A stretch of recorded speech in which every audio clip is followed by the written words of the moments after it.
Hello les amis, bienvenue à Safelis Français. Merci beaucoup parce que tu es ici avec moi pour ce 7e jour dans cette démarche de croissance spirituelle.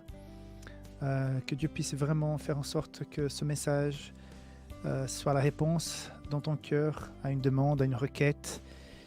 Que les choses que je vais partager aujourd'hui puissent vraiment te bénir et bénir ta journée, ta soirée, ta préparation pour demain si jamais. Tout dépend du moment où tu regardes cette vidéo. Je voudrais tout d'abord remercier tous les gentils messages. On reçoit à chaque publication des gens que j'ai déjà croisés, que j'ai connus, des inconnus, des gens un peu partout dans le monde. Donc, merci beaucoup de vos gentils messages. Je voudrais aussi vous rappeler que nous sommes dans ce 7e jour et le thème d'aujourd'hui, c'est l'importance de la bonté. J'ai beaucoup apprécié les choix qui ont été faits par la conférence générale pour cette année 2024. Ça change un petit peu de les années où nous venions jusqu'à présent. Les thèmes étaient très intéressants, mais cette année, ça parle des relations interpersonnelles avec la puissance du Saint-Esprit, relations avec Dieu, croissance spirituelle, tout en un. Donc, je trouve que c'est assez bien choisi. Avant de parler aujourd'hui du fait d'être bon, est-ce que ça vaut la peine d'être bon? Quels sont les risques d'être bon? Les exemples bibliques de la bonté. Pourquoi est-il important d'être une personne dont les actions sont bonnes? Donc, je te rappelle que nous sommes dans cette démarche d'intercession. Est-ce que tu as ta liste avec les 5 personnes pour qui tu intercèdes? Tous les jours, Seigneur, voilà, il y a 7 personnes qui vivent ceci, 7 personnes qui vivent cela.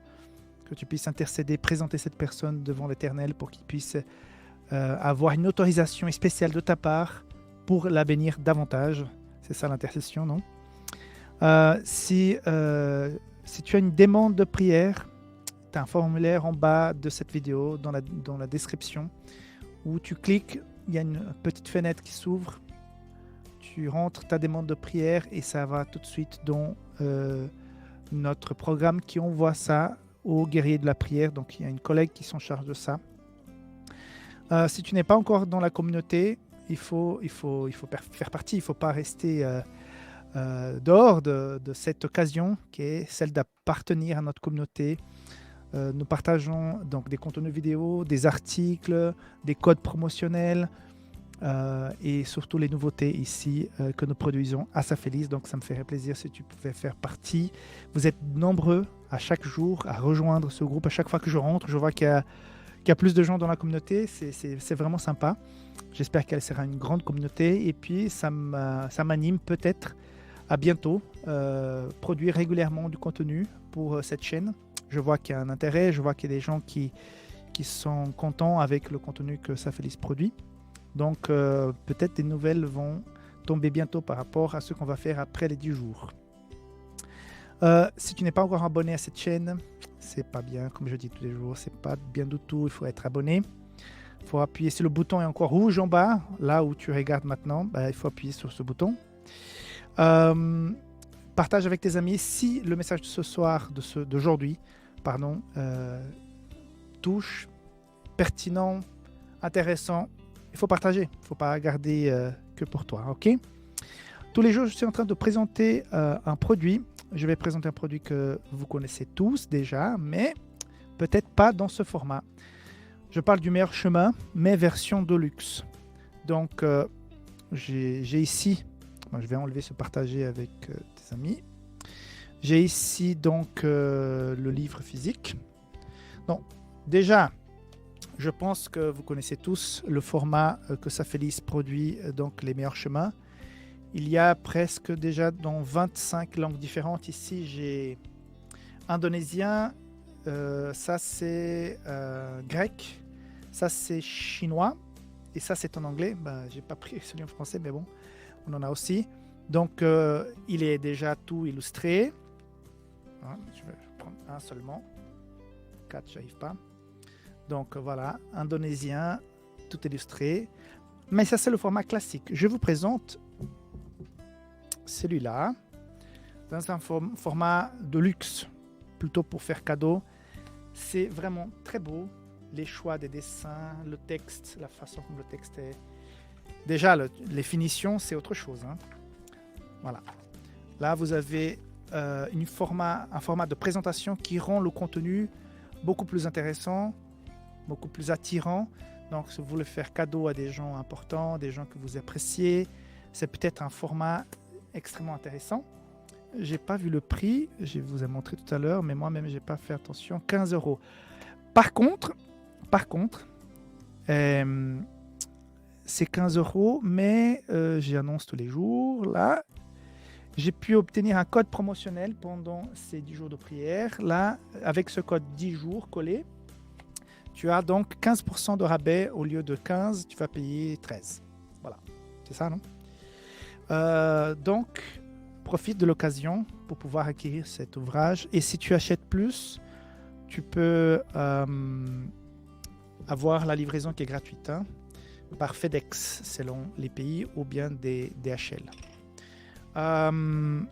Donc, cet ouvrage est disponible sur publicationadventiste.com, ou bien, si tu n'es pas en Europe, tu as aussi safelis.com. Mes amis, j'enregistre ça dans un studio qui est rempli de choses, peu d'espace, mais bon, c'est pas ça qui importe, le plus important, c'est le contenu. Voilà, je pense que j'ai tout dit, j'ai rien oublié. Là, je dois faire la technique, les annonces, le message, rien oublié, c'est un peu compliqué.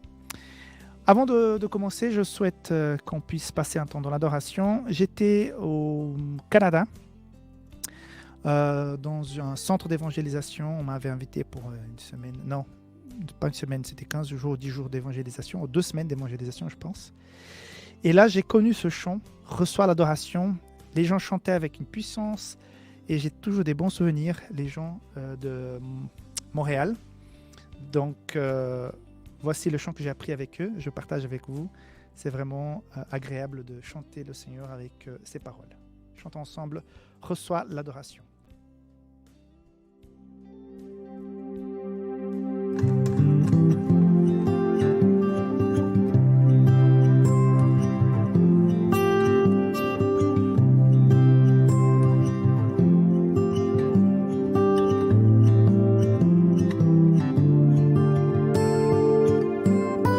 Reçois l'adoration, tu es le roi de gloire, notre victoire. Digne es-tu, Seigneur, Emmanuel. Dieu de lumière élevé dans les cieux, rempli de grâce et de paix. Environné de louanges et de feu, gardien de l'éternité.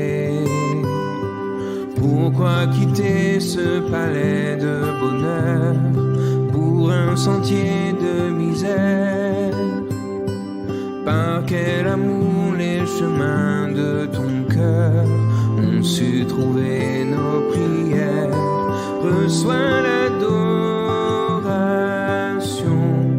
Tu es le roi de gloire, notre victoire. Digne es-tu, Seigneur, Emmanuel. Reçois l'adoration. Tu es le roi de gloire, notre victoire. Digne es-tu, Seigneur, Emmanuel. De cette foi que ton cœur a montré, je veux puiser mon secours sur le chemin que ta vie a tracé. Je marcherai chaque jour. Garde mes yeux des attraits de ce monde, garde-moi près de la croix.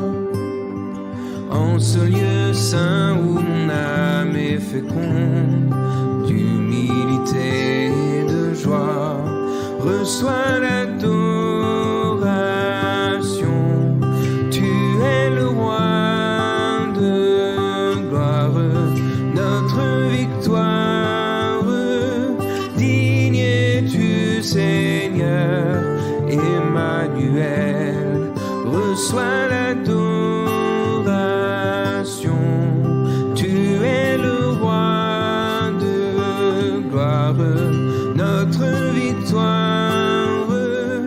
Digne es-tu, Seigneur, Emmanuel, Emmanuel.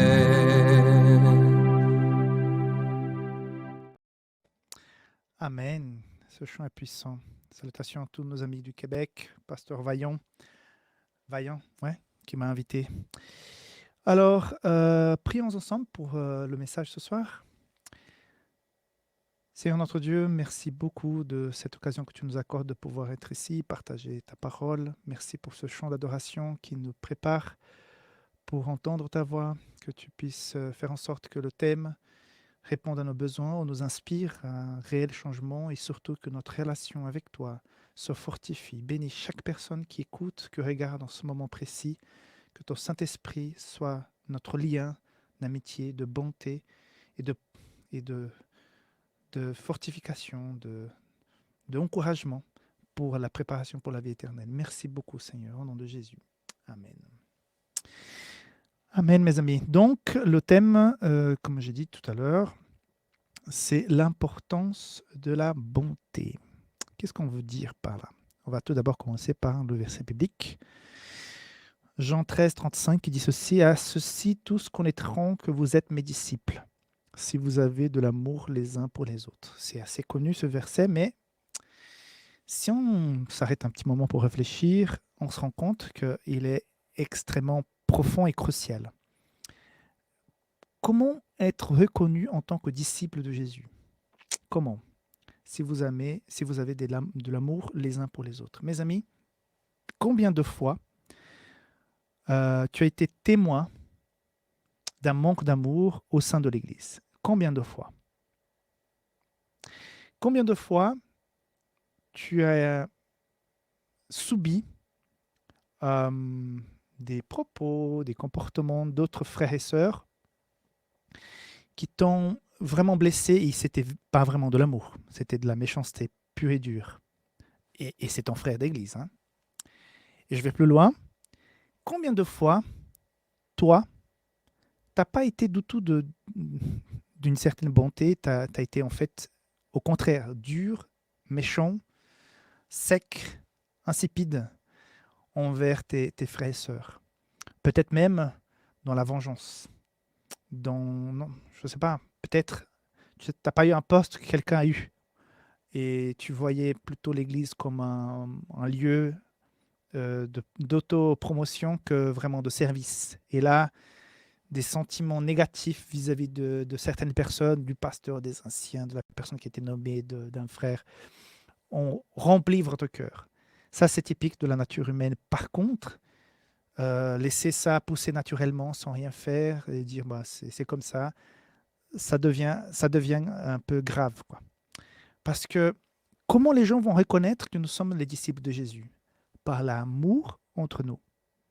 Et parfois, je sais que c'est difficile d'aimer certains qui sont dans nos rangs, mais ça ne veut pas dire que tu dois avoir une amitié profonde et très proche avec tout le monde, c'est impossible. Mais démontrer de l'amour, de la gentillesse et de la droiture vis-à-vis des autres, c'est quelque chose de très, très important. Et le point numéro 1 dit ceci. Dans le verset d'aujourd'hui, Jésus a clairement souligné que l'amour entre ses disciples serait la preuve de leur suivi. Bon, c'est un petit peu ce que j'ai déjà dit. J'ai avancé le point 1. Point 2. Lorsque nous traitons les autres avec bonté, notre amour a le pouvoir de toucher les cœurs de manière unique. Cela facilite également la transmission de la parole de Christ.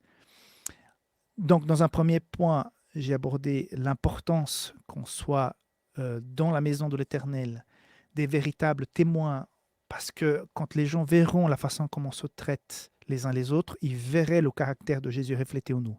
Maintenant, dans un deuxième temps, les actes de bonté envers les personnes de l'extérieur sont à quelque part un parfum de Dieu pour dire, voilà mes amis, ce que je fais, ce que deviennent les personnes qui me suivent. Imagine-toi quelqu'un qui est à la recherche du Christ, qui est assoiffée, qui est affamée d'un renouveau, de quelque chose de puissant dans la vie, d'un sens à son existence. Et elle rencontre des personnes qui sont tout amour, qui sont gentils, qui les aident, qui les écoutent, qui les conseillent, qui les accompagnent, qui les invitent, qui les aident dans leurs besoins. Et ces personnes sont tellement touchées qu'elles vont vouloir savoir pourquoi tu es comme ça. Qu'est-ce que t'anime? Pourquoi? Souvent, les gens posent cette question. Quand tu fais quelque chose qui dépasse la normalité, qui est voilà, d'une bonté, d'une amabilité, elles s'intéressent à toi, à ton histoire, tes origines, pourquoi tu fais cela. Et finalement, elles découvrent que tu es chrétien. Mais attends, un chrétien, et pourquoi, comment, dans quelle église? Et un jour, tu l'invites, elle sera plus à même d'accepter l'invitation parce que ça vient d'une personne qui est gentille, qui est bonne. Et cette personne vient, rencontre les autres frères et sœurs qui sont aussi bons, gentils que toi. Elle se lie d'amitié et tout à coup, elle se voit être touchée par le message et puis elle s'intéresse au message, elle commence à poser des questions. Tout à coup, il y a une étude biblique qui commence de façon informelle pendant une visite. Tout à coup, une étude biblique de façon régulière.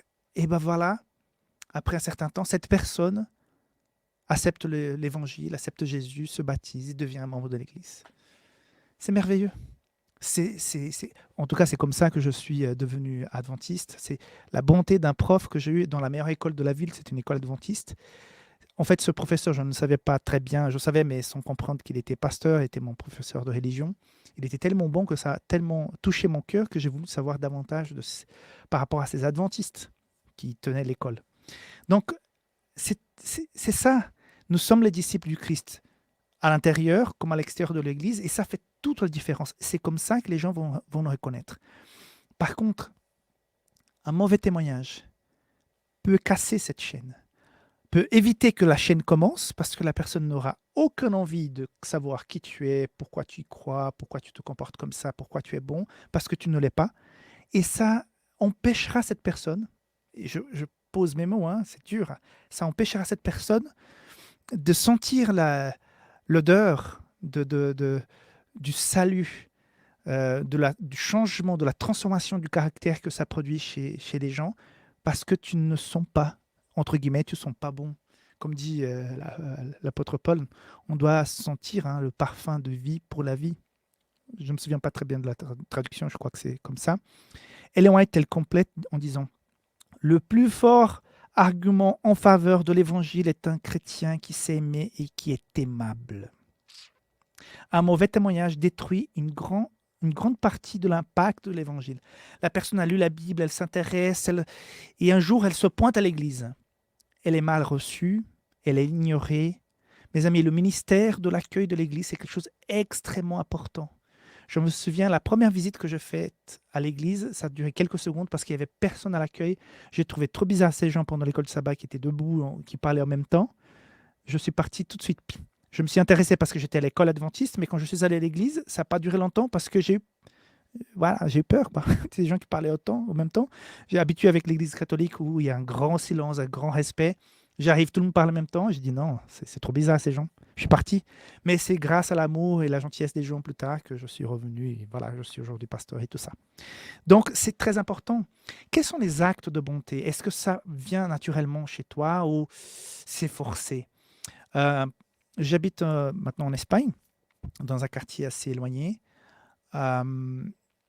Et il y a un système de transport interne au quartier qui amène les gens jusqu'à un croisement pour qu'ils puissent prendre le bus pour aller sur Madrid.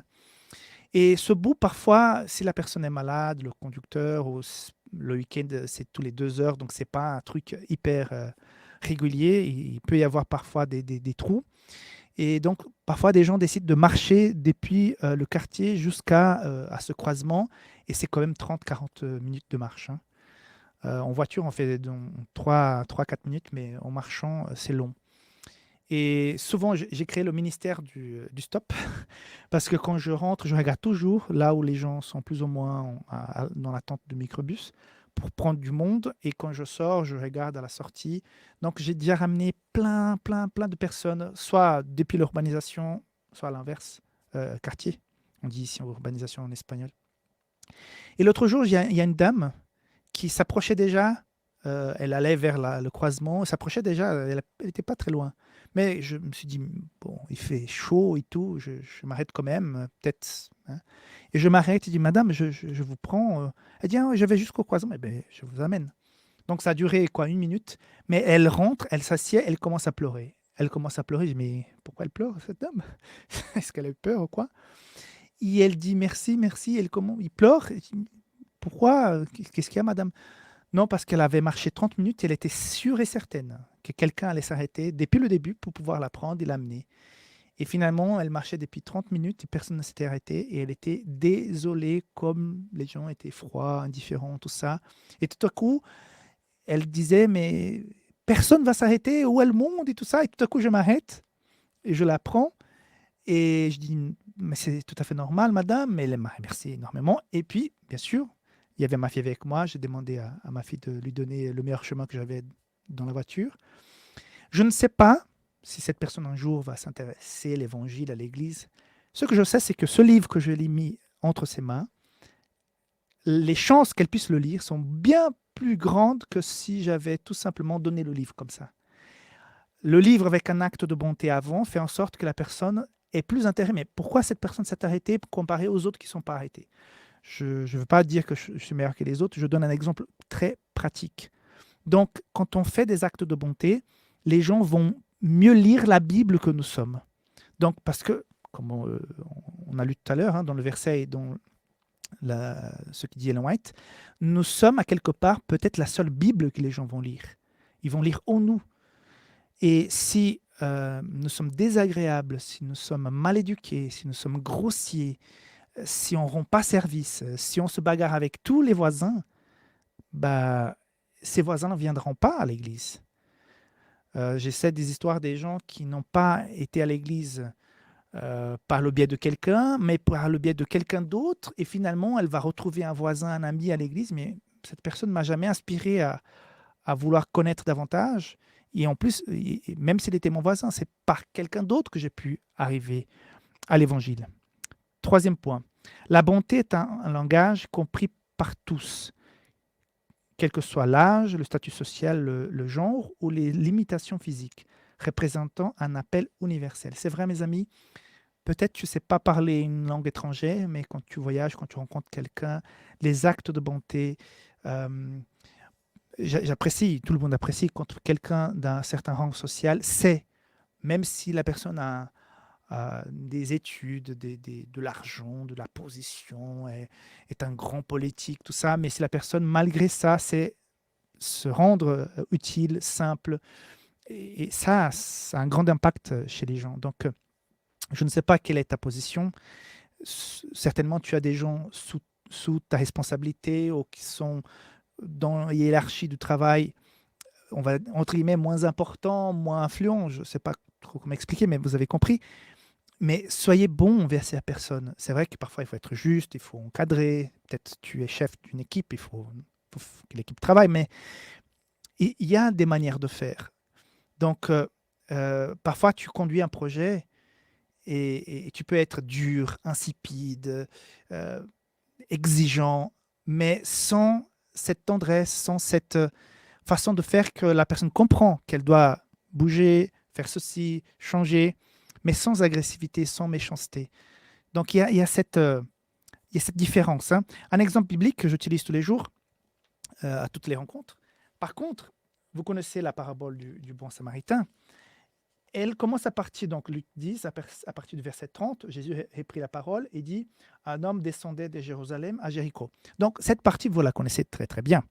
Mais je m'intéresse aujourd'hui pour la partie qui vient avant. Pourquoi Jésus a parlé en ces paraboles? Pourquoi a-t-il expliqué, donné cette parabole? Ça commence déjà dans le verset 25. Un docteur de la loi se leva et dit à Jésus pour l'éprouver, Maître, que dois-je faire pour hériter la vie éternelle? Regarde bien, écoute bien. La parabole du bon samaritain vient parce que quelqu'un voulait savoir comment hériter la vie éternelle. Ok? Jésus va répondre, dans un premier temps, en disant deux, on va dire, pas théorie, mais ouais, quelque part le contenu théorique. Il va dire,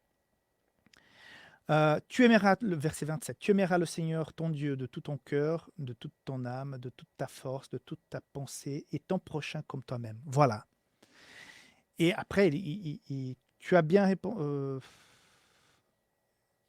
répondu, lui dit Jésus, fais cela et tu vivras. OK? Donc, ce homme de la loi a bien répondu, la théorie, il le savait. Par contre, il veut continuer dans sa supercherie, mais lui, voulant se justifier, dit à Jésus, et qui est mon prochain? Donc, la première question, comment fais-je pour obtenir la vie éternelle? La deuxième qui vient ensuite, qui est mon prochain suite à la réponse? Et troisièmement, vient la parabole où Jésus explique qui est mon prochain. C'est-à-dire que je comprends par cette parabole qu'elle répond à un critère très important pour obtenir la vie éternelle. On ne va pas racheter notre place au ciel en étant bon. Par contre, la bonté fait partie d'une conversion réelle, d'une rencontre réelle avec le Christ. Donc, vous voyez à quel point c'est important d'être bon sans forcer la chose, parce que si tu es méchant, mesquin, et là je pose cette question, êtes-vous une personne bonne, une bonne personne? Vous seul savez si vous l'êtes réellement ou si vous êtes égoïste, avare, mesquin. Si tel est le cas, vous devez permettre que votre processus de conversion continue. Je suis assez franc et direct là sur ce point. Nous sommes le fruit, en tant que chrétien, le fruit de notre conversion. Il y a des moments où on est fatigué, on est attristé, on a des problèmes, je comprends. Mais dans le général, est-ce que tu es une personne avec de la bonté? Est-ce que tu as de l'amour, de l'empathie? Est-ce que quand tu vois la souffrance de quelqu'un, ça te touche? Tu te dis, mais est-ce que je peux faire quelque chose? Est-ce que je me rends disponible? Parfois, on peut louper. Parfois, j'ai déjà loupé en tant que pasteur, en tant qu'ami, des occasions où j'aurais dû être là et je n'ai pas été. Mais en général, est-ce que nous essayons d'être au rendez-vous des besoins des autres? Parce que pour ceux qui sont de l'Église, ça va démontrer que nous avons véritablement compris l'Évangile. Avec ceux de l'extérieur, ça va leur donner envie de savoir qui est ce Jésus qui change les gens au point qu'ils s'intéressent à moi, quoi. C'est pour ça que Adra, le travail de bienfaisance est le bras droit de l'Évangile, parce que quand on rend la personne plus heureuse, quand on l'aide, quand on l'accompagne, quand on la soutient, quand on l'aide dans sa formation, ça va avoir un impact immense chez elle. Elle va savoir pourquoi on a fait ça. Et en deuxième temps, il y a l'Évangile. Alors, cinquième point, la Bible dit en Matthieu 5, 39, si quelqu'un te frappe sur la joue droite, tends lui aussi l'autre. C'est être bon. Mais quelle est la limite de cela? Bon, mes amis, là c'est très clair. Si quelqu'un te frappe sur la joue droite, tends lui aussi l'autre. Donc, il faut être bon, il faut se laisser frapper. Attention, je fais une distinction entre la bonté qu'on démontre dans un cadre normal. Tout cadre de abus ou violence, la bonté et la gentillesse n'ont plus lieu si la personne t'agresse et elle abuse, soit moralement, physiquement, financièrement, tous les abus possibles. Si la personne te manipule, t'abuse, abuse de toi, non, c'est pas admissible. La violence, pas admissible. Là, si on permet que la violence continue et on est quand même bon, la personne ne va pas comprendre. Il y a la justice. Dieu est amour et justice. Si on donnait à nos enfants, je pense que j'ai déjà dit ça ici, si on donnait à nos enfants que de l'amour, sans parler, sans démontrer la justice, on aurait des enfants, mais vraiment déséquilibrés plus tard.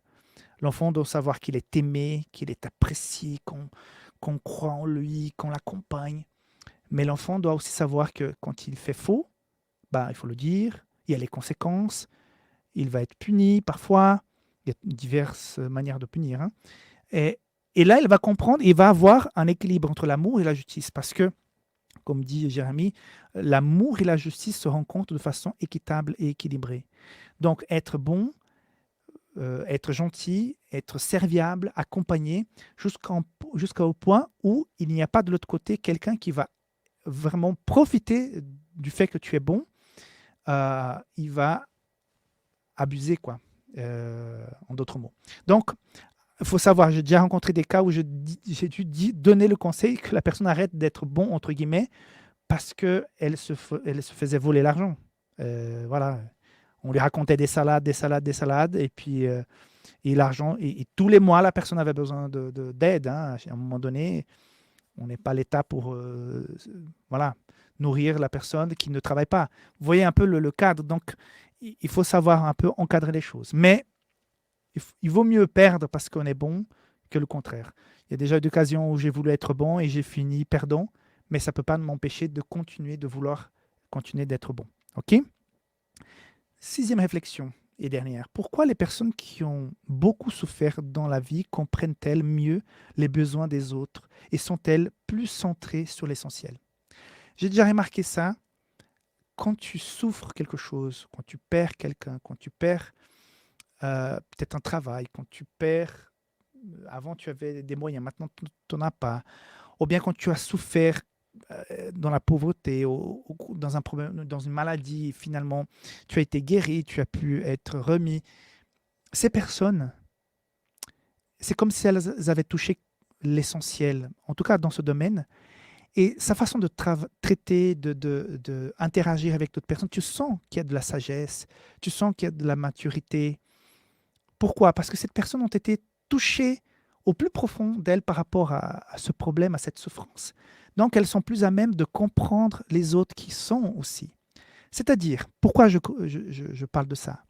Quand nous avons, à quelque part, touché la puissance aimante du Christ, quand nous avons pu comprendre ce qu'il a fait pour nous, quand nous avons ressenti la puissance du Saint-Esprit en nous, quand nous avons ce pouvoir, quand cette femme a touché le manteau de Jésus, et Jésus a dit, de moi, le pouvoir est sorti de moi, que cette femme a été guérie, c'est que quand on est touché par cette puissance, il y a une sensibilité nouvelle qui est en nous. On a envie d'être bon, on a envie d'aider, on a envie d'être à disposition, à donner de notre temps, de notre énergie, de nos outils, de nos objets. Parce que tout à coup, les objets, ma foi, ce sont des objets. Encore une fois, tout ça dans la limite, mais qu'il est bon d'être bon parce que là, nous reflétons le caractère de Christ et n'imaginons pas la quantité de personnes qui un jour vont dire, mais voilà, si je suis là, à côté de toi, pour l'éternité, c'est en partie grâce à ton témoignage. Tu as fait ceci un jour, tu as fait cela l'autre jour. C'est tellement bon d'être bon. Donc, c'est l'appel que je te fais aujourd'hui. Est-ce que tu es une bonne personne? Est-ce que la puissance du Saint-Esprit habite en toi et ça te donne envie de vraiment rendre service dans un cadre, encore une fois, normal, pour que les gens puissent voir en toi, naturellement, sans forcer, qu'il y a quelque chose de différent qui t'habite. Et grâce à cela, peut-être éventuellement, connaître le jour le Christ. Mes amis, pour conclure aussi, je pense qu'on aura beaucoup de surprises au ciel. Parfois non, par le passé, je pensais, oui, ceux qui vont bien connaître la Bible, qui vont tout connaître, les évangiles, les prophéties, tout ça, cela. Et finalement, je pense qu'on aura au ciel des gens qui n'auront pas eu l'occasion d'étudier la Bible comme nous avons pu étudier, qui n'ont pas eu le temps de connaître toutes les belles choses que nous connaissons dans la Bible, dans les conseils de santé et tout ça. Mais peut-être ils auront connu Jésus par la bonté qu'ils ont reçue de la part de quelqu'un ou de plusieurs personnes. Et cette bonté les a amenés à aimer Dieu, à se donner à Jésus, sans même avoir eu le temps de rencontrer une église, rencontrer une institution. Mais dans leur relation avec la nature, la vie, tout ça, elles ont rencontré le Christ sans lui donner un nom. Donc, quand on fait des actes de bonté, peut-être la personne ne va pas tout de suite venir à l'église. Mais on ne sait jamais. Il faut être bon pour être bon parce que le Christ habite en nous et Jésus, avec le Saint-Esprit, fera le travail qu'une personne ne sera pas là, par hasard, n'a pas croisé le chemin de cette personne, mais le Saint-Esprit fera son travail aussi. Donc, voilà, soyons bons, soyons chrétiens, que ça vienne du cœur, qu'il ne soit pas forcé. Et voilà, j'ai beaucoup aimé cette leçon. J'espère que ça puisse vous inspirer et que Jésus soit vraiment le centre de votre adoration et que la bonté, l'amour, la gentillesse viennent couler à flot naturellement. Comme d'habitude, je te laisse 1 minute pour que tu puisses répondre à la question: est-ce que je suis véritablement bon? Est-ce que je peux encore progresser dans cette démarche? 1 minute pour que tu puisses réfléchir. Après, on viendra avec la bénédiction.